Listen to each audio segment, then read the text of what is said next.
What is the Horologicon all about? It's about strange words which are in the dictionary or in a dictionary somewhere, but that nobody knows about. Words which have been lost from the English language, but are real, proper dictionary words.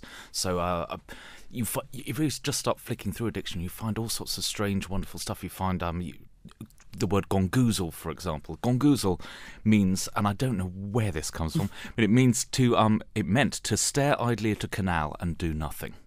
And you go, wow, there's actually a word for that. It was once an activity that common that they had to have the word gongoozle. I found an Old English word, utkeara, which is anxiety experienced just before dawn. So it's when you wake up too early and you can't get back to sleep because you're worrying about the day to come. And you go, there is a word for that, because I've experienced utkeara loads and loads of times myself. But there was something kind of nice and fun to realise that this is an emotion that's been felt for 1,000 years, and there was a word for it. And then what made you want to actually collate all these words together? Is it true that you actually received the Oxford English Dictionary as a christening present? I did, that is true. So is that the start? I don't know if that was the start. I mean, obviously I was christened very young and I wasn't able to read at the time, but I did get an Oxford English Dictionary for a christening present. I think it's more that everybody's had the thing occasionally of just flicking through a dictionary and going, oh, look at this word. You know, did you know there was a word floxylate, meaning to grab wildly at the bedclothes?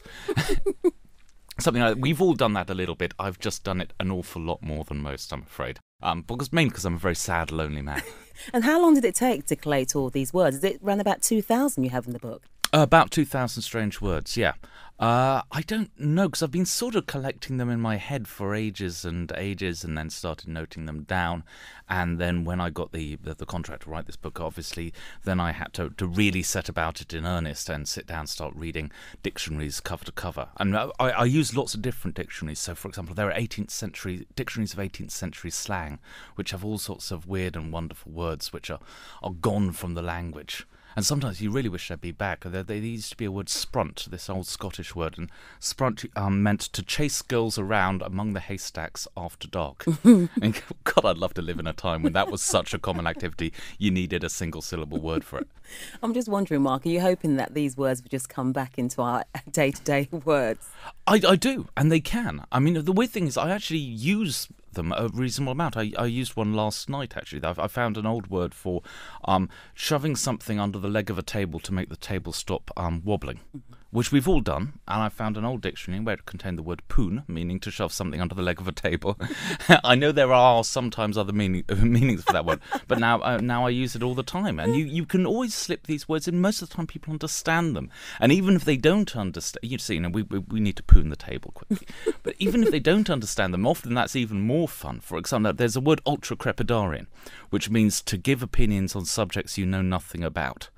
But it doesn't sound like it means that. It sounds kind of cool. So if you go, wow, Rosemary, that's an ultra-crepidarian point, people smile and think you've been nice to them.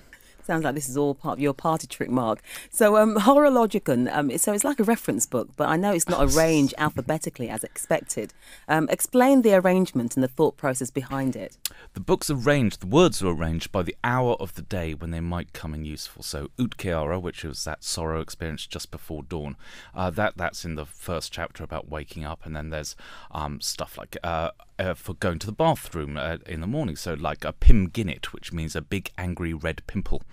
Or grog blossom, which is a spot you get the morning after you've been out drinking, a sort of hangover pimple, if you know that one, and other things like this. And then words for breakfast, like aristology, which is the academic study of breakfast, and so on. I go through the whole day, taking you through the commute to work, to lunch, getting back, going out for supper and a drink, going out in the pool, unsuccessfully getting home and falling asleep.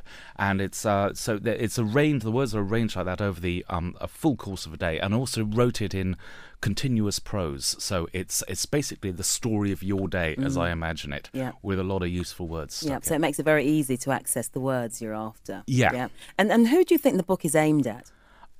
It's aimed at anyone who likes words, really. Anyone who loves to learn a new word and find out that the word gongoozle or wamblecropped exists. If you love words as half as much as I do, then that's the demographic and that's the audience I'm aiming for. Now, you've actually given us some unusual words already, but what has been your favourite? Which one did you reveal when you were doing your research, and what do they mean? I mean, wamble-cropped is probably my favourite word, just because it sounds so good when you say it. Wamble-cropped. Just try saying it. Wamble-cropped, and that means overcome with indigestion. Wambles is an old term for a touch of indigestion. Your stomach's wambling, and it's a perfect sort of word for it. You know what? If you said my stomach's wambling, anyone would know what you mean. But if you had a really bad case of the wambles, then you might be knocked down by it, and then you'd be wamble-cropped. And this word existed all the way from the 16th century through to the 19th century, and it's since died out, but it's lovely. And people always understand these words if you use them in context. If you say, I couldn't, clutch your stomach and go, I'm completely wamble-cropped, I'm afraid, then people will understand.